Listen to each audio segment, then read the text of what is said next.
اور عمر شریف کے ساتھی فنکار کمیڈین کاشف خان اس وقت ہمارے ساتھ موجود ہیں، ان سے بات کر لیتے ہیں۔ کاشف، یقینی طور پر 3 سے 4 روز گزر گئے ہیں ان کے اہل خانہ کے لیے، اور آپ سبھی لوگوں کے لیے دکھ کا لمحہ ہے، اور اب فائنلی جسد خاکی کو کراچی پہنچا دیا گیا ہے۔ 3 بجے ان کی نماز جنازہ بھی ادا کی جائے گی۔ کن جذبات کا اظہار کریں گے آپ؟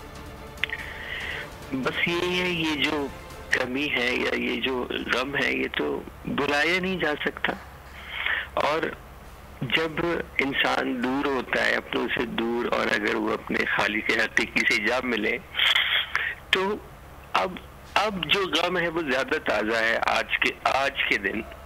آج ہم جب اسے آخری دیدار کرے گی پوری قوم اس کا، اور اپنے کاندھوں پر لے جا کر اسے سپرد تو اس وقت کس دل سے جو ہے وہ یہ سب کچھ ہو رہا ہوگا، یہ بتانا بہت مشکل ہے، لفظوں میں بیان کرنا مشکل ہے۔ کاشف، آپ نے کافی وقت گزارا عمر شریف صاحب کے ساتھ، کوئی ایسا واقعہ یا کوئی ایسا جملہ جو آپ کے ذہن یا دل پر نقش ہو گیا ان کا؟ دیکھیں، عمر شریف تو فن کی یونیورسٹی تھے، اللہ تعالیٰ ان کو غریق رحمت کرے۔ انہوں نے تو ہر جونیئر کو ساتھ رکھا، اپنے ساتھ لے کے چلے۔ میرا سفر تو بہت دیر سے شروع ہوا، لیکن جتنا بھی وقت گزرا، جب بھی ملتے تھے ان کا کہنا یہی ہوتا تھا، ہمت مت چھوڑنا، اچھی طرح لگے رہو، کام کرتے رہو، اچھا دل میں جگہ بناؤ۔ ضروری نہیں ہے کہ بہت زیادہ ہنساؤ، لیکن جتنا بھی کام کرو اچھا کرو، اپنا کرو۔ تو یہی نصیحتیں ہوتی ہیں جو یاد رہ جاتی ہیں۔ لیکن پھر ایک وقت ایسا جب ساتھ ٹریولنگ چلتی رہی، ساتھ شوز ہوتے رہے، ہم دیکھتے تھے کہ جب وہ بادشاہ کامیڈی کا جب سٹیج پر آتا تھا تو لوگ کئی منٹس تک کھڑے ہو کر استقبال کرتے تھے، تالیاں بجاتے تھے، اور پھر ہر بات میں مزاح ہوتا تھا، ہر بات ہیومرس ہوتی تھی۔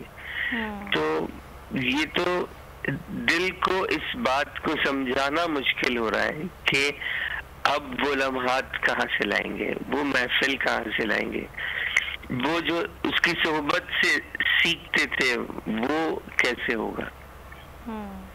ٹھیک ہے کاشف، لیکن یقینی طور پر ہم آپ کے جذبات سمجھ سکتے ہیں۔ آج عمر شریف کے تمام ہی چاہنے والے جو ہیں ان کا بھی دل غمزدہ ہے، اور آج ان کا آخری دیدار وہ کریں گے۔ لیکن جس طرح سے عمر شریف صاحب کی میت کو لایا گیا اور جس پروٹوکول کے ساتھ ان کی تدفین آج کی جائے گی، اس پر کیا جذبات ہیں آپ کے؟ دیکھیں، یہ تو عوامی شخصیت ہے نا، قوم کا ہیرو ہے۔ وہ جب وہ زندہ تھے تو استقبال شاندار ہوتا تھا، اور اب جب آخری سفر کے لیے آئے ہیں تو میرا خیال ہے کہ یہ جو پروٹوکول ہے یہ تو اس کے عشر اشیر بھی نہیں ہے جتنی اس کی خدمات ہے۔ لیکن ظاہر ہے جو صورتحال ہے، جو معاملات ہیں، بہت ساری چیزیں دیکھنی پڑ رہی ہیں۔ تو بہرحال شکریہ جنہوں نے عزت دی، جو لوگ پھول لے کے کھڑے رہے، جو گھنٹوں کھڑے رہے وہاں، تو ایمبولینس میں سے تو کچھ نظر بھی نہیں آنا تھا، لیکن پھر بھی کھڑے رہے، رستے میں کھڑے رہے۔ تو یہ جو پروٹوکول ہے جو عوامی شخص کا ہوتا ہے، یہ تو اس کی خدمات کا چھوٹا سا حصہ بھی نہیں ہے، لیکن جو کر سکتی ہے قوم، ہم جو کر سکتے ہیں وہ یہ ہے کہ ایک مغفرت کی دعائیں کریں اور خدا حافظ کہنے ضرور پہنچے، کیونکہ آج یہ ماننا چاہیے کہ ہم بالکل اللہ تعالیٰ مرحوم کی مغفرت فرمائے اور آپ کو صبر دے۔ بہت شکریہ کاشف، آپ نے وقت نکالا اور ہم سبسکرائب کریں اور بیل دبائیں تاکہ کوئی خبر رہ نہ جائے۔